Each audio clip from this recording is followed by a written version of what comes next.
Welcome to The Explainer. So, today we are unpacking a massive, kind of mind-blowing paradox of modern life, our deep, collective exhaustion, and why our absolute favorite ways to just unplug might actually be making things worse.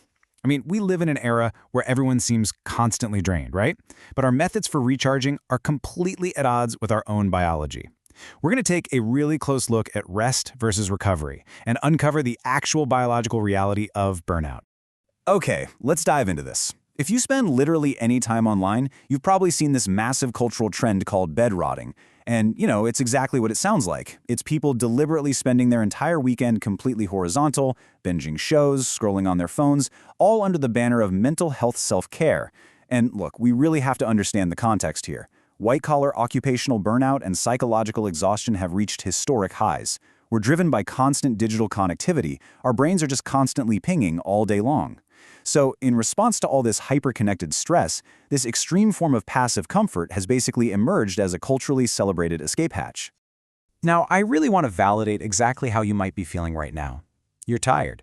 We are all deeply, profoundly exhausted by the relentless demands of the modern world.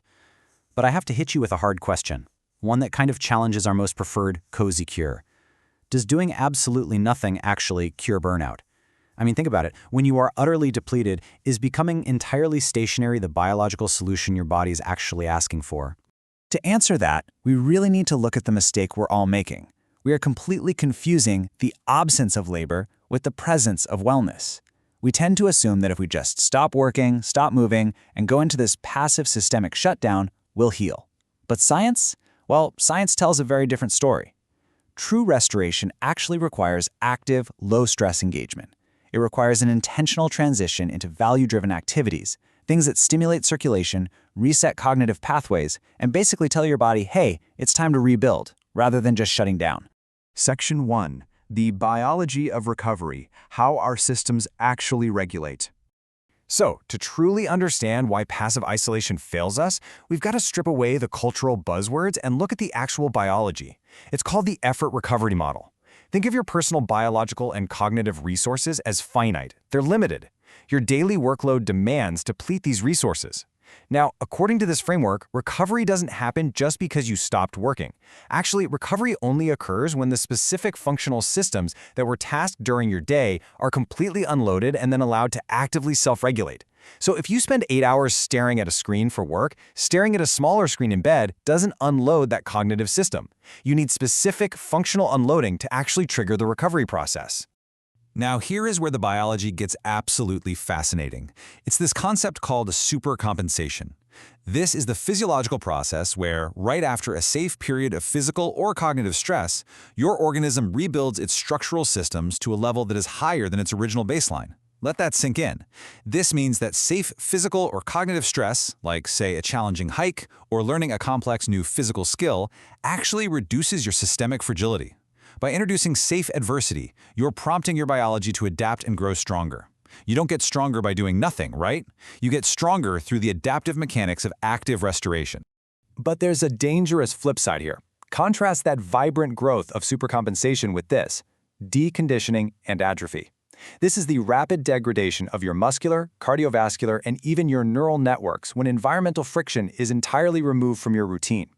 When we remove gravity-defying challenges, when we just lie horizontal for 48 hours straight, we aren't just resting, we are literally triggering a profound metabolic decay. See, the human body is highly efficient. If it senses that it no longer needs muscle mass or sharp cognitive reflexes to navigate the environment, it rapidly begins to dismantle them. And that brings us to allostatic load. This is the cumulative wear and tear on your body and brain resulting from the chronic overactivation of your stress response systems. Honestly, this is the biological reality of unmanaged burnout. When you face constant occupational stress and you fail to engage in proper, structured, active recovery loops, defaulting instead to that passive stagnation we talked about, that allostatic load just keeps compounding. It builds and builds until the system simply breaks. Section 2. The Demetra crisis, a structural metaphor for systemic burnout. To ground all this hard science, let's step away from the textbook for a second and picture this totally chaotic historical scene. Tens of thousands of desperate individuals simultaneously descend upon a single transportation vessel. The sheer overwhelming demand pushes the ship's physical integrity to its absolute breaking point. The massive weight causes the vessel's waterline to drop perilously deep into the ocean. It's a state of acute overcrowding, immense pressure, and extreme systemic strain. This overloaded, struggling ferry, it is the exact equivalent of a human system facing extreme occupational exhaustion and burnout. And this brilliantly illustrates the core problem. Because if that ferry is overloaded and sinking, simply cutting the engine, letting it idle, and stagnating in chaotic waters is definitely not going to restore structural balance. Honestly, it'll capsize. It requires immediate, coordinated operational adjustments and active navigation to stay afloat. Well, the burned-out human is no different. Just letting an overloaded human system sit idle in passive rest, completely ignoring the need for directed, stabilizing choices, it doesn't magically fix the burnout. Active navigation is required to safely reestablish your baseline buoyancy. Section 3. The boundaries of self-care. Where does healing end and harm begin? We really have to draw a very precise scientific boundary here. On one side, we have necessary, restorative biological rest. Think stage 4 non-REM sleep, which is absolutely vital for cellular repair. We need it.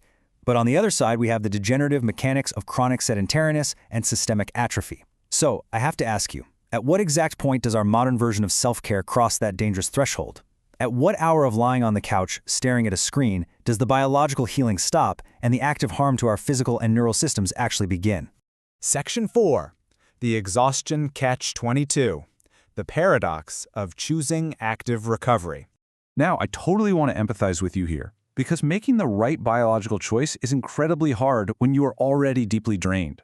Just look at the biological hurdles we face. If you're suffering from extreme burnout, your prefrontal cortex is already depleted. You literally lack executive control. So naturally, you default to automated path of least resistance comfort. Is it truly realistic to expect deeply exhausted people to fight through a cognitive fog and choose active recovery over the instant dopamine of a phone screen? I mean, it is a monumental hurdle. Let's move to Section 5, the future of friction, and see how this builds into our impending technological landscape. See, this isn't just an individual problem anymore. We need to zoom out to the species level. We are currently building a world that treats passive comfort as a supreme virtue. Advancements in artificial intelligence and automation are threatening to construct a completely frictionless world. A world where complex cognitive processing is just outsourced to machines, and physical movement becomes entirely optional. If we continue to confuse the absence of labor with the presence of wellness, this systematic removal of environmental demands is going to precipitate a global crisis of metabolic decay and existential listlessness. So I'm going to leave you with this thought.